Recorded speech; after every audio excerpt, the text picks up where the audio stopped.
राधे राधे दोस्तों। मेरा चरित्र का क्रमशः आगे का भाग। श्री कृष्ण जन्मोत्सव संपन्न होने के पश्चात बाबा बिहारी दास जी ने वृंदावन जाने की इच्छा प्रकट की। भारी मन से दूदा जी ने स्वीकृति दी।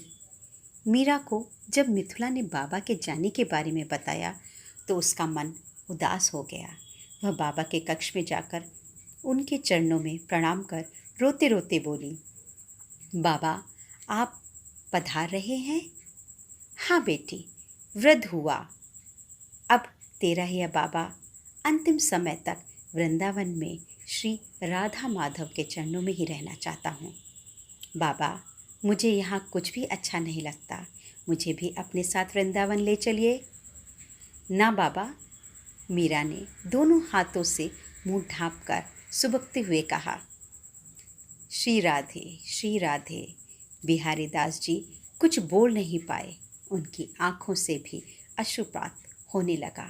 कुछ देर पश्चात उन्होंने मीरा के सिर पर हाथ फेरते हुए कहा, हम सब स्वतंत्र नहीं हैं पुत्री। वे जब जैसा रखना चाहें उनकी इच्छा में ही प्रसन्न रहें। भगवत प्रेरणा से ही मैं इधर आया। सोचा भी नहीं था कि शिष्या के रूप में तुम जैसा रत्न पा जाऊंगा। तुम्हारी शिक्षा में तो मैं निमित्त मात्र रहा। तुम्हारी बुद्धि, श्रद्धा, लगन और भक्ति ने मुझे सदा ही आश्चर्यचकित किया है। तुम्हारी सरलता, भोलापन और विनय ने हृदय के वात्सल्य पर एकाधिपत्य स्थापित कर दिया। राव दूदा जी के प्रेम, विनय और संत सेवा के भाव, इन सब ने मुझ विरक्त को भी इतने दिन बांध रखा। किंतु बेटा, जाना तो होगा ही।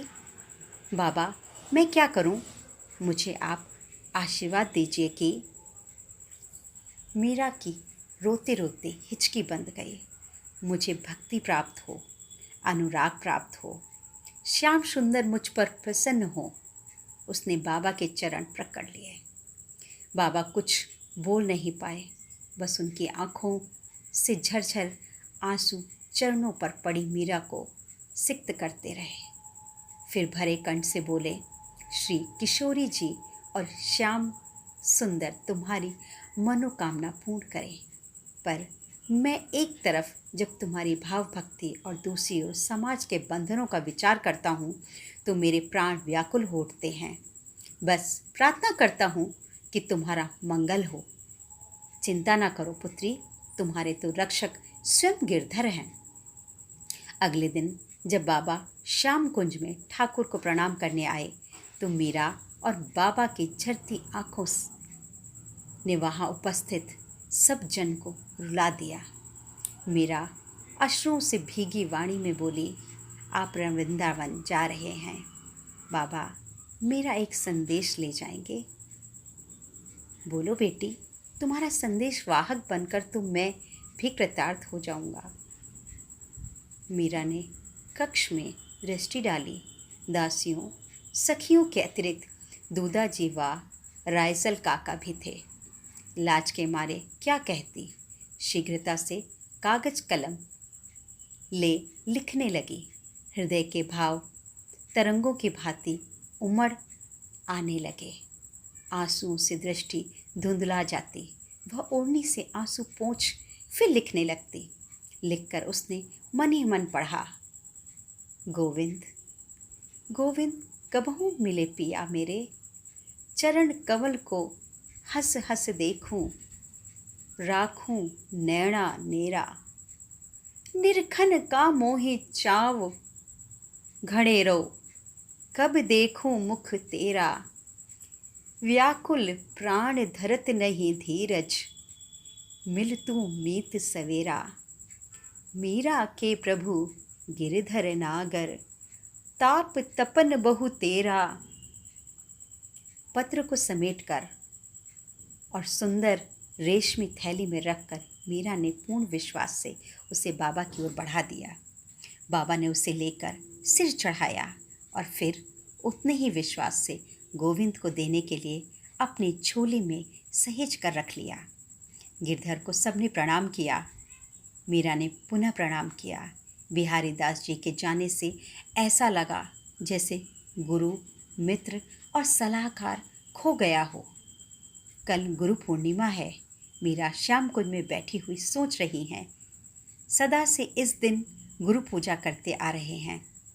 शास्त्र कहते हैं कि गुरु के बिना ज्ञान नहीं होता, वही परम तत्व का दाता है। तब मेरे गुरु कौन? वह एकदम से उठकर दूधा जी के पास चल पड़ी।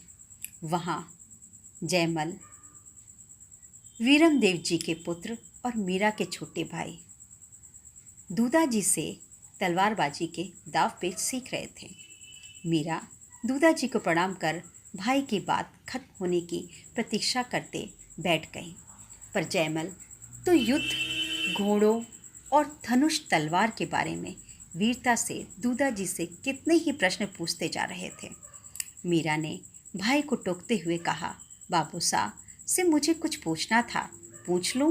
तो फिर भाई, आप बाबूसा के साथ पुनः महाभारत प्रारंभ कर लेना। तलवार जितने तो आप हो नहीं अभी, और युद्ध पर जाने की बातें कर रहे हो। जयमल और दूधा जी दोनों मीरा की बात पर जोर से हंस पड़े और मीरा अपनी जिज्ञासा रखते हुए बोली, बाबूसा, शास्त्र और संत कहते हैं कि गुरु के बिना ज्ञान नहीं होता। मेरी गुरु कौन है? है तो सही बाबा, बिहारी दास और योगी निवृत्तिनाथ जी, जयमल ने कहा। नहीं बेटा, वे दोनों मीरा के शिक्षा गुरु हैं, एक संगीत के और दूसरे योग के, पर वे दीक्षा गुरु नहीं हैं। सुनो बेटी, इस क्षेत्र में अधिकारी कभी भी वंचित नहीं रहता। त्रिषित यदि स्वयं सरोवर के पास नहीं पहुंच पाता तो सरोवर ही प्यासे के समीप पहुंच जाता है। बेटी, तुम अपने गिरधर से प्रार्थना करो, वे उचित प्रबंध कर देंगे। गुरु होना आवश्यक तो है ना बाबा? आवश्यकता होने पर अवश्य ही आवश्यक है। गुरु तो एक ऐसी जलता हुआ दिया है जो तुम्हारा भी आध्यात्मिक पथ प्रकाशित कर देते हैं। फिर गुरु के होने से उनकी कृपा तुम्हारे साथ जुड़ जाती है। यूं तो तुम्हारे गिरधर स्वयं जगत गुरु हैं। वो तो हैं बाबूसा, पर मंत्र? उसके इस प्रश्न पर दूधा जी हंस दिए। भगवान का प्रत्येक नाम मंत्र है बेटी। उनका नाम उनसे भी अधिक शक्तिशाली है। यही तो अभी तक सुनते आए हैं। वह कानों को प्रिय लगता है बाबूसा, पर आंखें तो प्यासी रह जाती हैं। अनायास ही मीरा के मुख से निकल पड़ा, पर बात का मर्म समझ में आते ही सकुचा गई और उसने दूधा जी की ओर पीठ फेर ली। उसमें भगवान के नाम में इतनी शक्ति है कि मैं आँखों की प्यास बुझाने वाले को भी खींच लाए। उसकी पीठ की ओर देखते हुए मुस्कुराकर दूधा जी ने कहा, जाऊं बाबूसा? मीरा ने सकुचाकर पूछा। हाँ जाओ बेटी।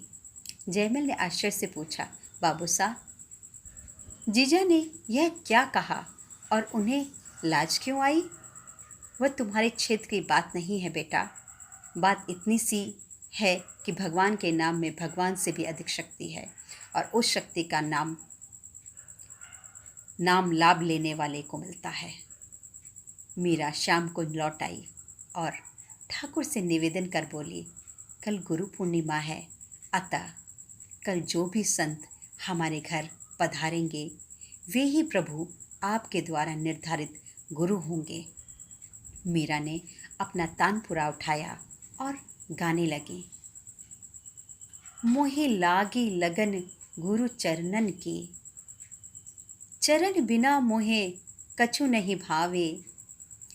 जग माया सब सपनन की, भव सागर सब सूख गयो है।